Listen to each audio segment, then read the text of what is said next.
Don't even say that. Someone comes, lights them in here, and then dies on all watch? People would be at my door with pitchforks.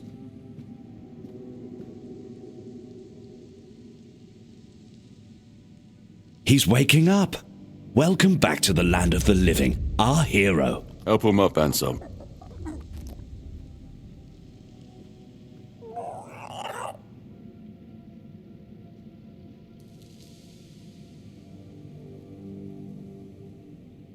Welcome to my home. Quite a scene unfolded at the Menhir, with you at the heart of it. I can't decide if I'm more delighted or surprised. What was it that made the Menhir react to you? I see. You have a habit of not taking things seriously, don't you? But this is no trivial matter, so I demand respect. Come now, you must have a theory. The local Menhir here have been rather lifeless for quite some time. Then you come along, breathe life into what was dead, and, whether you meant to or not, alter the course of our history. That's how I see it anyway. Tell me, do you know what this Menhir represents?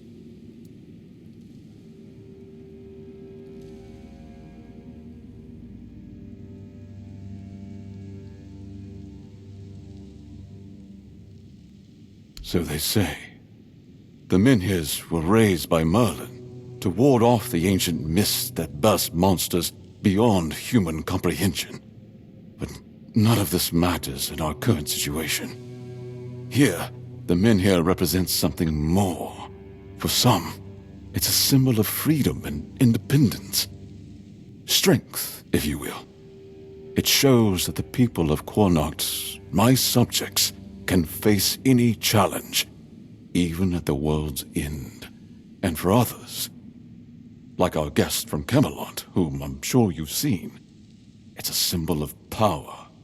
Power once granted by King Arthur, and therefore by Camelot. And power that has been granted can be taken away.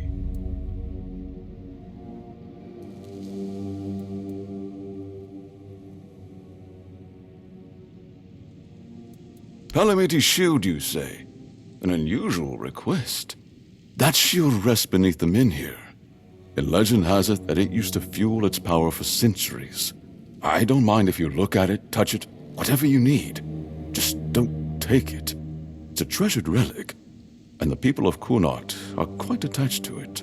And you're probably just as attached to your head, which you'll lose if we catch you trying to steal the shield. I want you to speak with Dinno and try to calm him down. He's the commander of Camelot's forces stationed in Quornoct, and as you probably imagine, your presence here didn't exactly make his job easier. With the Menhir active again, everything could change.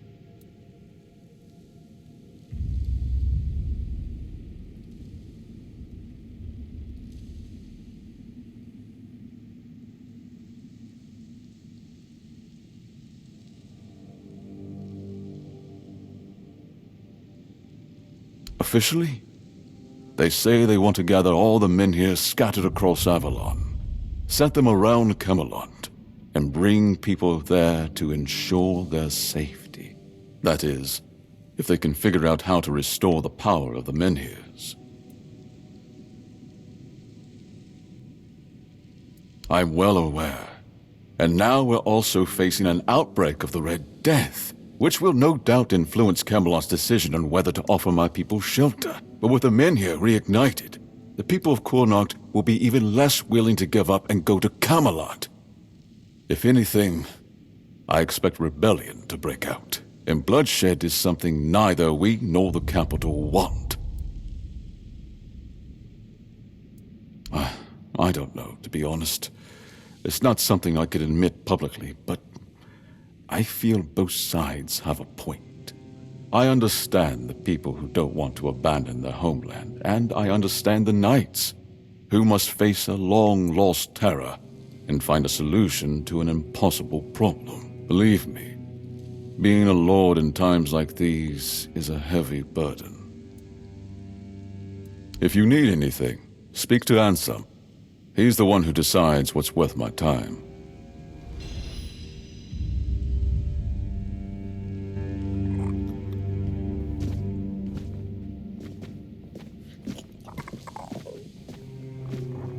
Stay quiet, stay safe.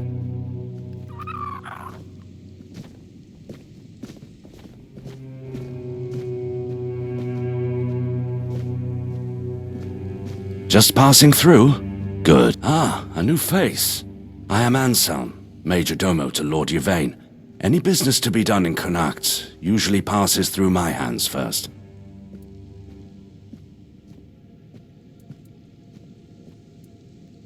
Challenging doesn't begin to describe it. The court is the heart of Connacht, and if it falters, the rest follows. That's a heavy weight to bear. But if I'm honest, it's the plague that keeps me awake at night. I've seen what it does, how it spreads, how it steals lives without mercy. I lost my family to it. The only reason I'm still here is because I was locked away at court while they were quarantined. Since then, protecting this place, keeping it safe, has been more than a duty. It's been everything. From managing the court's affairs to ensuring Connacht doesn't collapse under its own weight, it's my duty to keep things running smoothly. Not an easy task, given the times. And you? What brings you here? Wandering so close to the heart of Connacht's business. You don't strike me as the idle type. Life at court is a delicate dance. It's calm on the surface, but underneath, there's always tension. Managing affairs, settling disputes, keeping the wheels turning. It's not for the faint of heart. Lord Yvain means well, but he makes decisions slowly. Too slowly, sometimes. Not that I complain. It's a role I've accepted, and one I'll carry out for as long as I'm needed. It's a quiet kind of chaos, but one we must master, for the sake of Connacht and those who call it home. Be well. The court has need for capable hands like yours.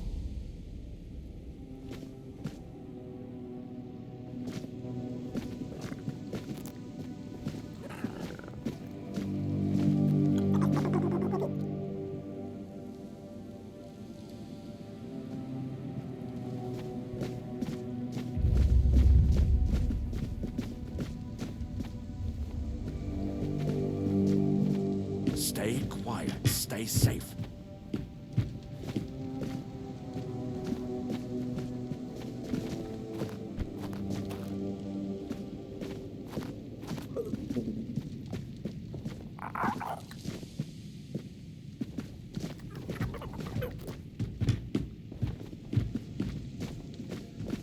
Ah, you need something?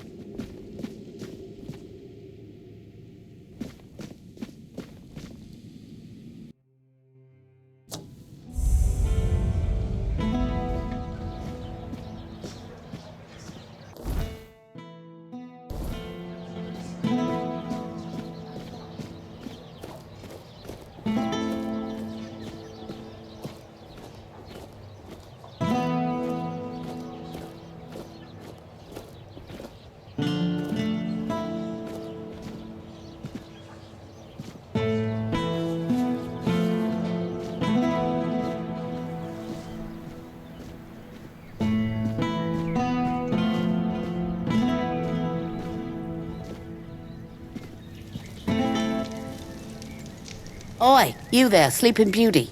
I saw them carrying you into Yvain's mansion. You feeling better now? Good. Would have been a shame if something happened to the one who lit up the menhir. No wonder they brought you straight here. Tell me, did you get to see our lord? Or just that snake of his, Anselm? Sorry, stranger. I meant no offense. Name's Morag. I'm the innkeeper around here, though, as you've probably seen, there's not much of an inn left to keep. Truth is, I was hoping that, with what happened at the menhir and all, you might have Lord Yvain's ear. Maybe you'd be kind enough to whisper a thing or two into it on my behalf? Because he doesn't bother listening to us common folk, even when our livelihoods are at stake. If we're lucky, we get to air our grievances to Anselm, but wait for the Lord's decision is always his answer. How long can we wait? We're not some lazy nobles. We don't just get to put our lives on hold. We've got to eat, damn it. And unlike him, we have to work for our meals. Camelot shut down my inn. Said it was because of the Red Death, but the Red Priests have been here for ages, and they never had a problem with my place. And last I checked, Yvain's still our lord, not one of those Camelocians. What gives them the right to meddle in our business? I thank you, stranger. All I want is a straight answer. The least he could do is make Camelot pay me some kind of compensation. Damn bastards come in here acting like they own all of Connacht. I'll wait here for you.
Oi, you! You're new here, aren't you? I don't think I've seen you around before.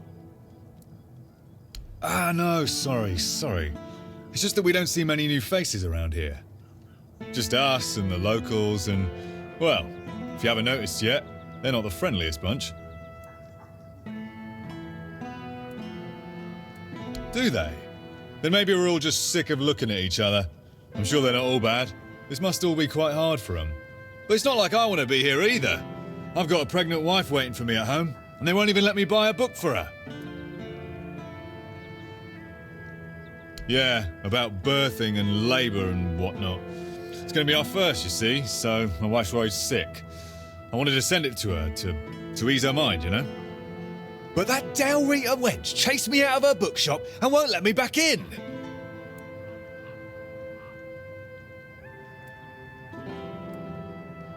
Well, could you? I'd be really grateful. Just don't tell her it's for me. She won't sell it to you otherwise. Please, I'll pay you back. I'll even throw in something extra. Please, for my wife. Great, that's great. I'll be waiting right here.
Ah, here's our troublemaker.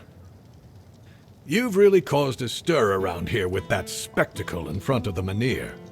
I had everything in order. The cart was ready, and people were all set to move to Camelot. But now, you appear out of nowhere, and suddenly a dying pile of stones lights up like a bonfire. That's bad. That's very bad. Firstly, because now I have to write yet another report to Camelot that we're going to be late, and that they need to send us even more supplies. Secondly, you've somehow reignited the menhir, and this has reignited people's hopes that they can stay. And that's dangerous. And before you ask why it's dangerous, take a look around town. The recent Red Death outbreak took its toll, and I'm pretty sure things are just going to get worse and worse. But you should be thankful to them. Their hopes are the only reason we haven't locked you up for sabotaging our initiative.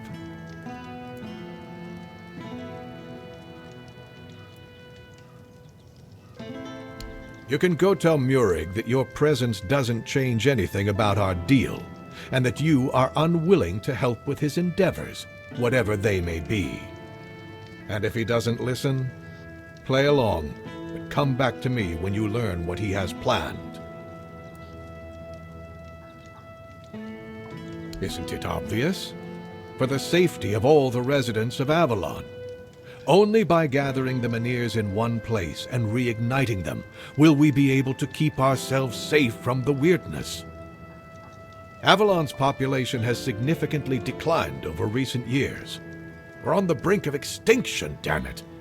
That's why we need to stick together, to take care of each other. Only Camelot possesses the necessary infrastructure to establish the right conditions for its people.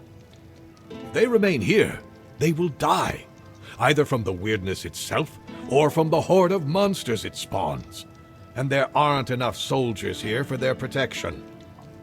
You must know that I didn't come here just to obey orders. I truly believe that this is the only way to save everyone on Avalon.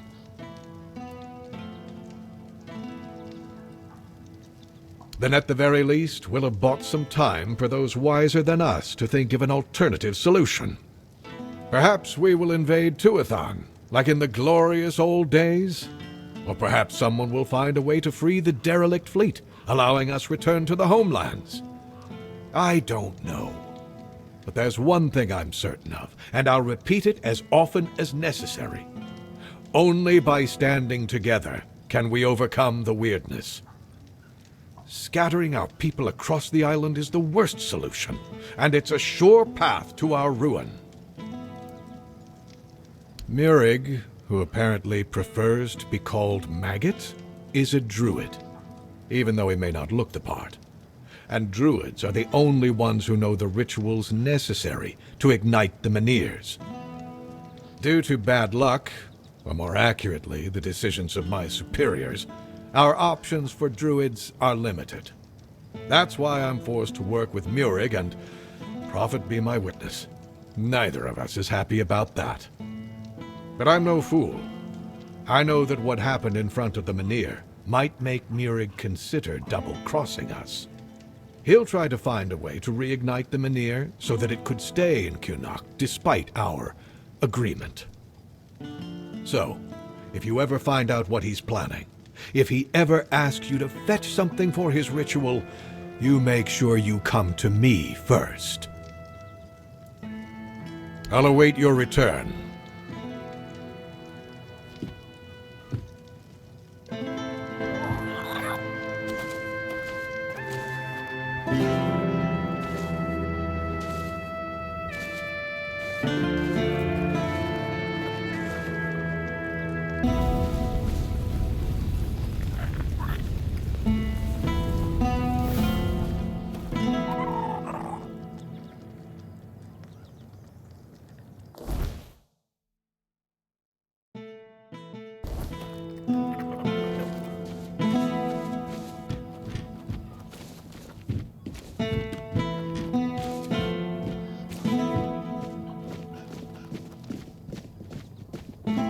just stay put, everything will be okay.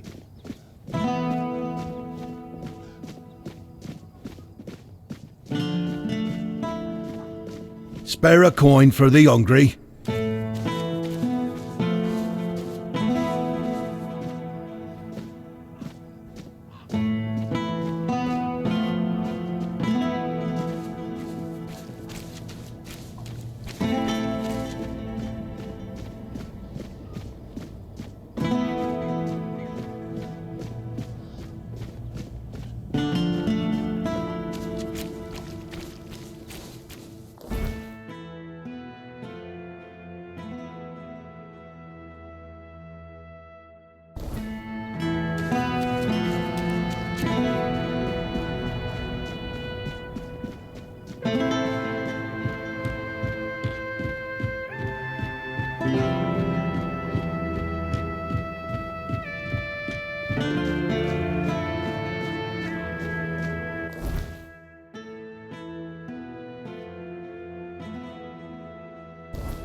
cheap shot!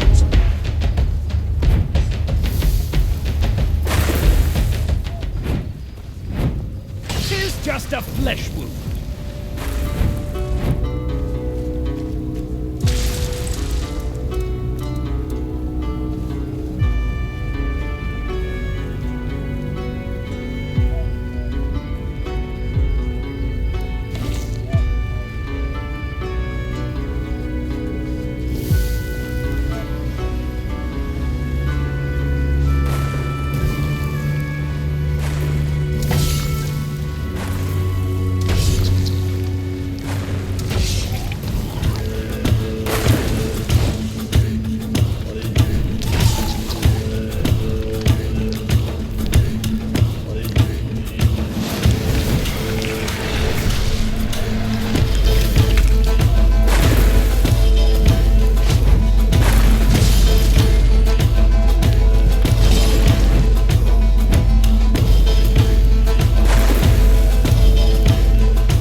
So, you finally arrived.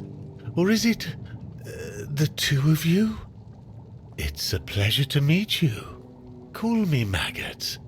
I don't like that other name Denholm and his men insist on using. I don't know, and that bothers me a lot. But I sense something lurking inside you. Something quite terrifying, I must say.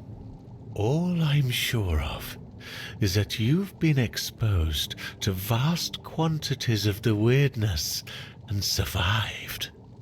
And that's rare. Let's say I have certain skills when it comes to magic.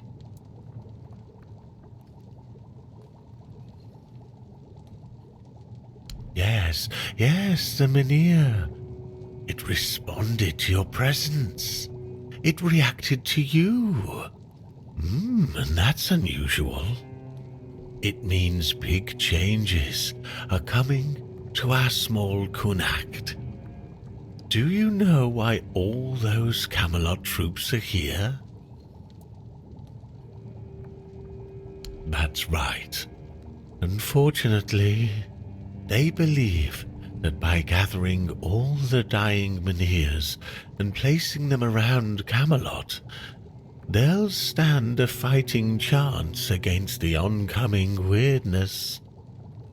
But they don't know, or they don't want people to know, that a Menhir is nothing but a piece of rock, unless it has been ignited by a special ritual. And if they were ignited once, they can be rekindled again. You see where I'm going with this?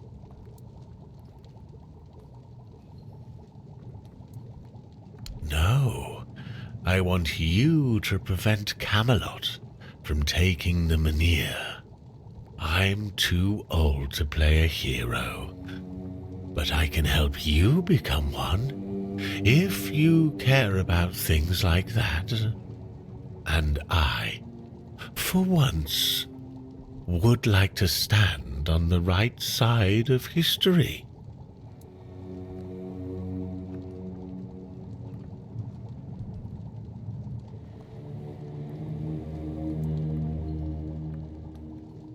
And you got where you are in life by always listening to what people in power tell you? It's your choice, of course, but it won't hurt to listen to what I have in mind before you make your decision. That's the problem, you see. I don't have one. The moment the Menhir reacted to you, I felt something. As if a piece of my brain was trying to tell me something, but I couldn't quite reach it. I suddenly remembered about the Menhir rites, the ritual I told you about, and that there were 2 scrolls that contained it. But where are they? How do I even know that? That's lost on me. So, it looks like we'd have to take a little trip into the recesses of my memory, literally. Well, not literally. As entertaining as that sounds, you won't be dissecting me. I'm talking about a journey into the subconscious, not an anatomy lesson. Just a bit of mushroom potion and poof, you're on your way. Safest option we've got, relatively speaking.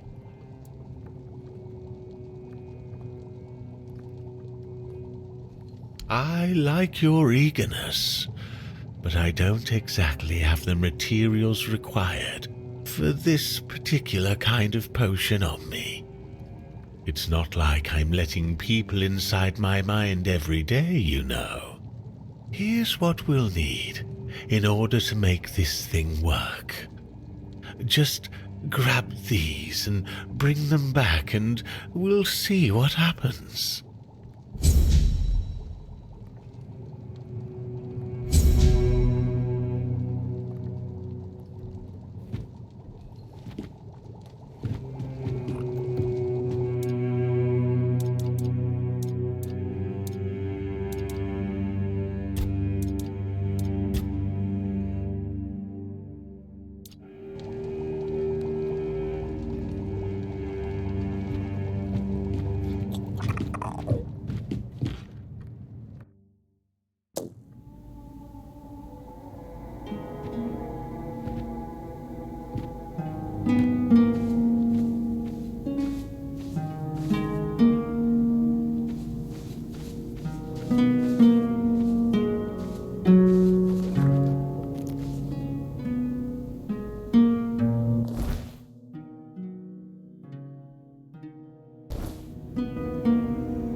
This is my shield, but there's no part of my soul inside.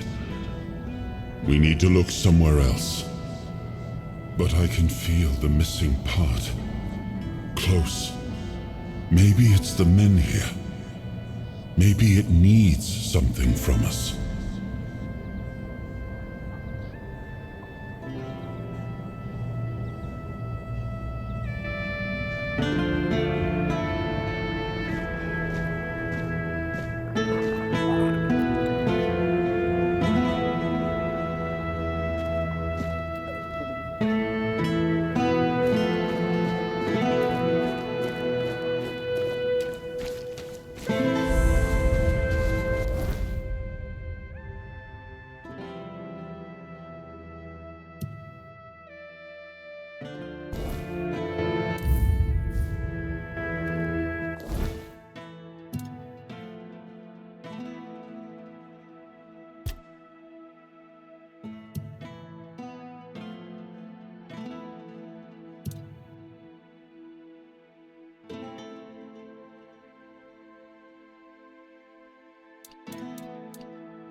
This is my shield, but there's no part of my... But I may...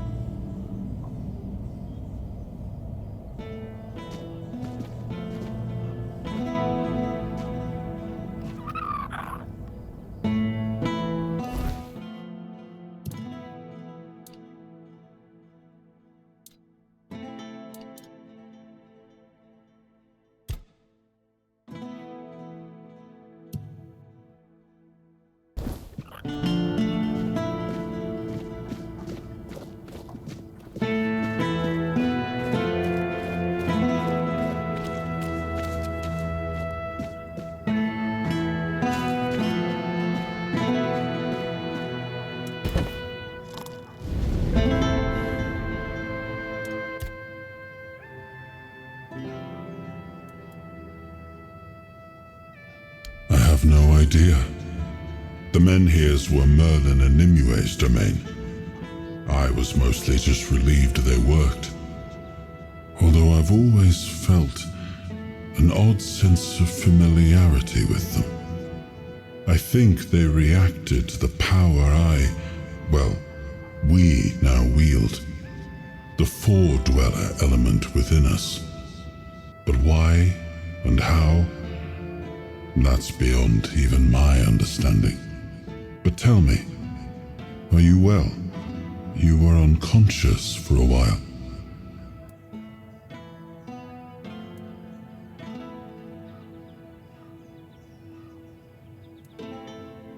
I'm sorry. I know this isn't a life you would have chosen for yourself.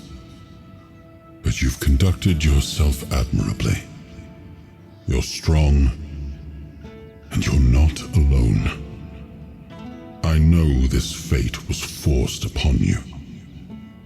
I know all too well how that feels.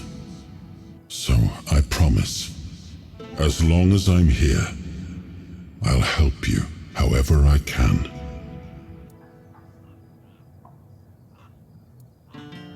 Merlin saw Avalon for what it was long before the rest of us. He told me that Tintagel wouldn't hold, not forever. That the weirdness would gnaw at our walls, at our minds, at our very bones, until nothing human remained. But he still fought to map a way forward, to carve some sense into this land. And in the end, the land swallowed him whole anyway. We were losing the battle at Tuathan's mouth. Our last push before the weirdness took the field.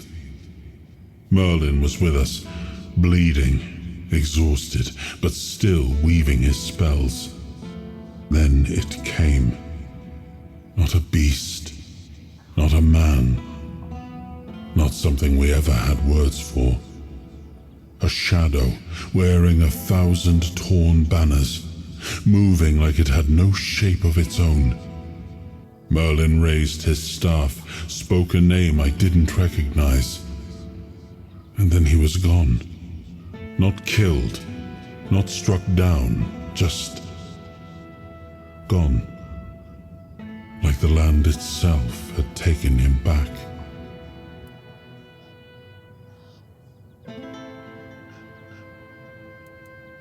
It was supposed to be a reminder. The sword was never just steel. It was a symbol of what we stood for. Strength, justice, the will to carve a path forward. A weapon, yes, but also a promise. I wanted them to remember, to fight for those ideals, to uphold them, even when I was gone, even when there was no king left to lead them.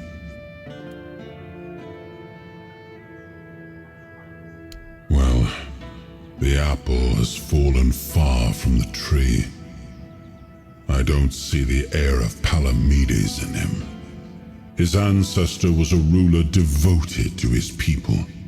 He was even capable of defying me when the situation called for it. I always respected him for that. And Yvain, I see a man trying to please everyone. That is the gravest sin a leader can commit. Decisions are never easy, but they must be made. I see that the current Lord is trying to delay that moment, and I fear it's his people who will suffer most because of his indecision. I know much time has passed. I just hope Palamedes' bloodline wasn't diluted by the carelessness of one of Yvain's foremothers.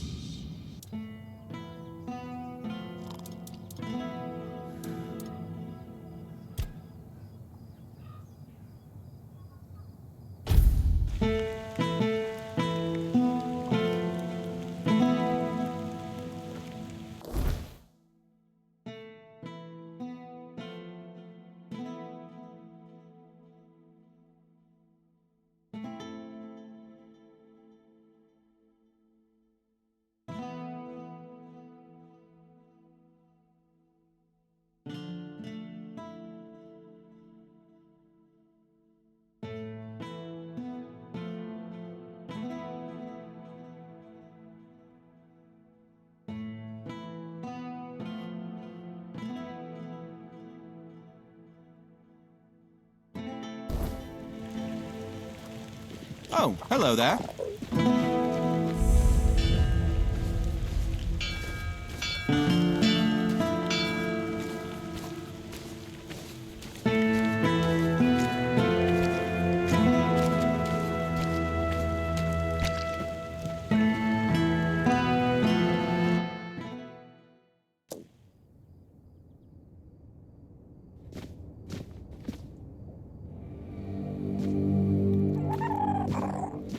Welcome to Vrel's bookshop. No reading without buying. And if you're here for porn, kindly leave before you start.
Aye.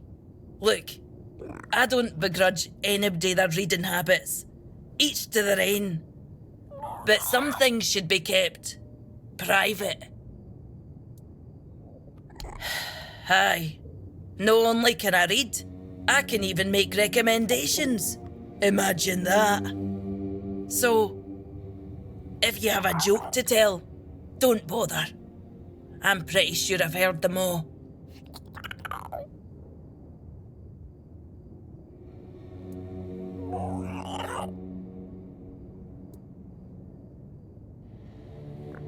Perhaps it is. But you'd think that so-called civilised people would accept it with more grace. Hearing the same crude comments over and over again makes me feel like I've never left the training grounds. Then there are the braver ones who tell me I'm not welcome here.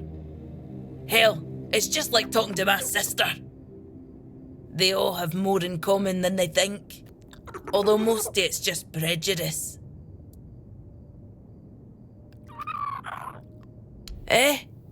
They're not all bad.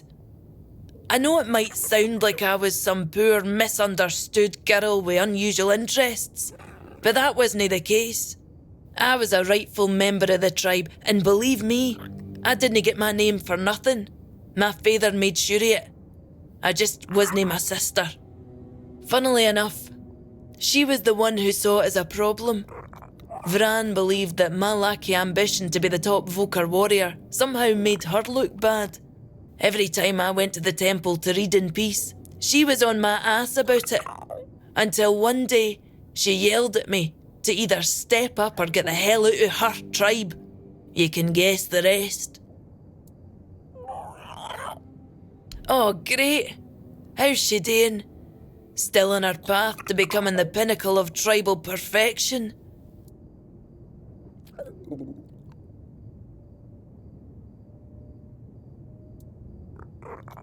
Shit. I'm sorry. I just need some time to process this. She always seemed indestructible. How did she die? Just the way she wanted to go then. Thank you for telling me. We were never close, yet suddenly the world seems much emptier. I am no sure. When they decide to kick you out and take your name, they make a whole ceremony of it. But I left pretty much the moment my sister stopped yelling. You don't have to be there for it though. Vran might have been pissed off enough to go through with it, so maybe. I don't really care. I'm not going to stop using my name just because my little sister told me to.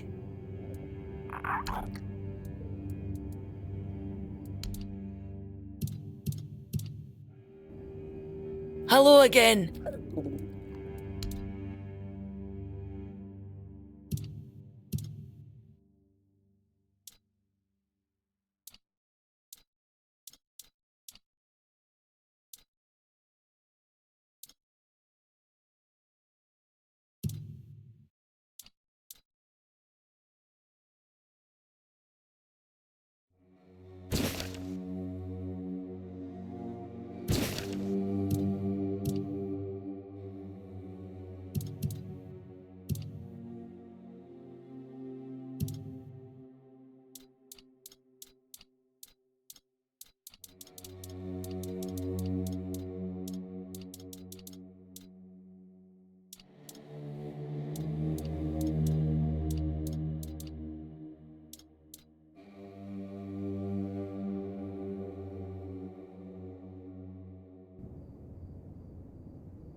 What brings you this way? Hello there. Looking for solid, affordable gear? You've come to the right place. Ah, but where are my manners? I'm Alwyn, and you, my dear stranger, look like you're in dire need of a resupply.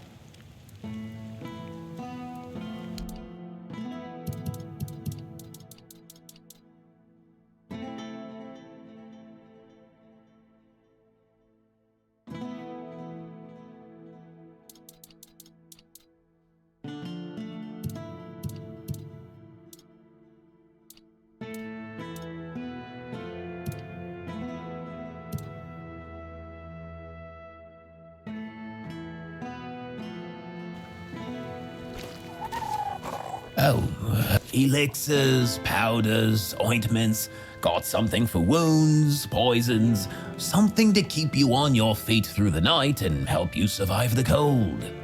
And all of it made by my own hands, with science. No tricks, no vile spells.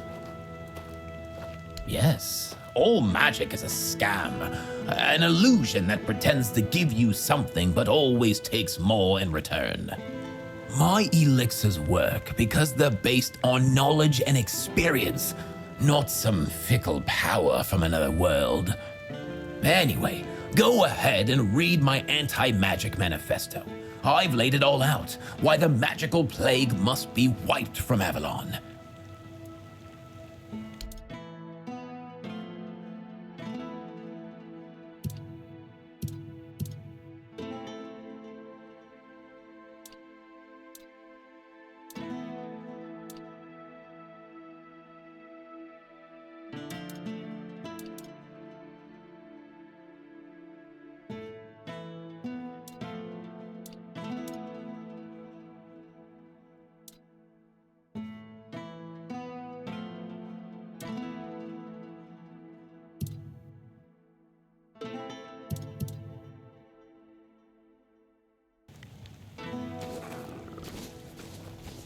Always a pleasure to see you.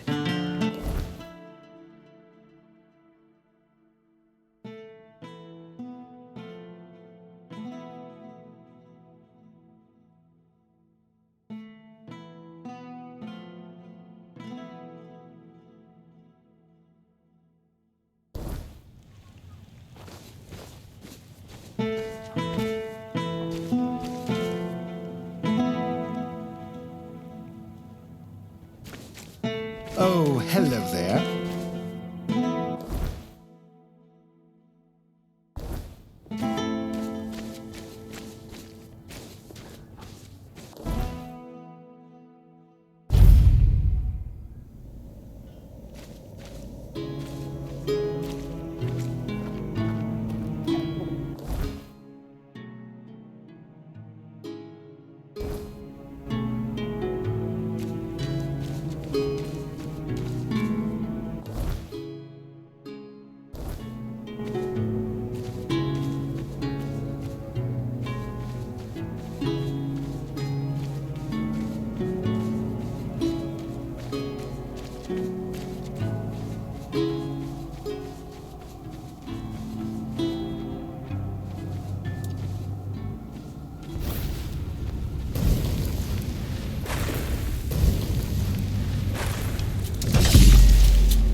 Who's here? My favourite customer. It's always good to see a friendly face. I'd just be grateful if you didn't try to sell me any weapons, or nails, or buckets with iron handles. It's not that I have anything against things made of iron. I simply don't condone violence, that's it.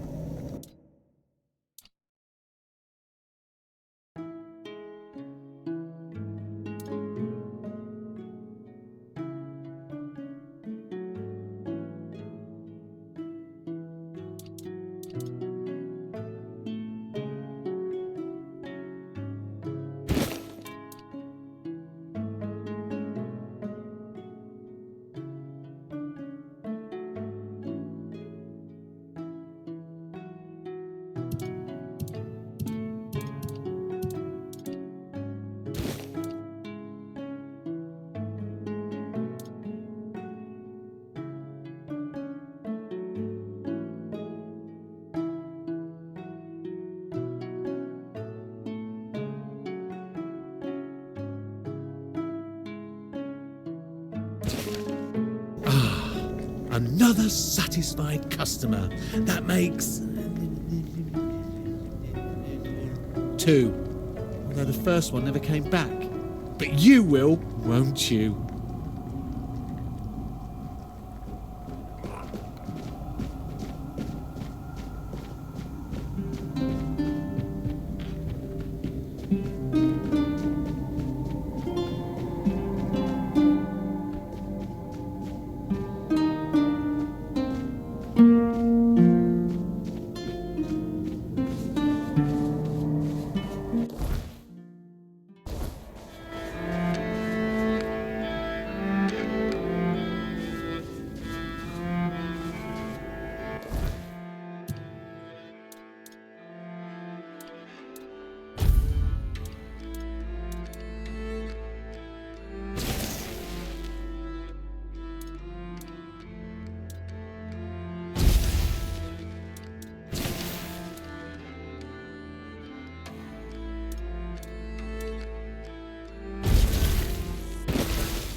smile.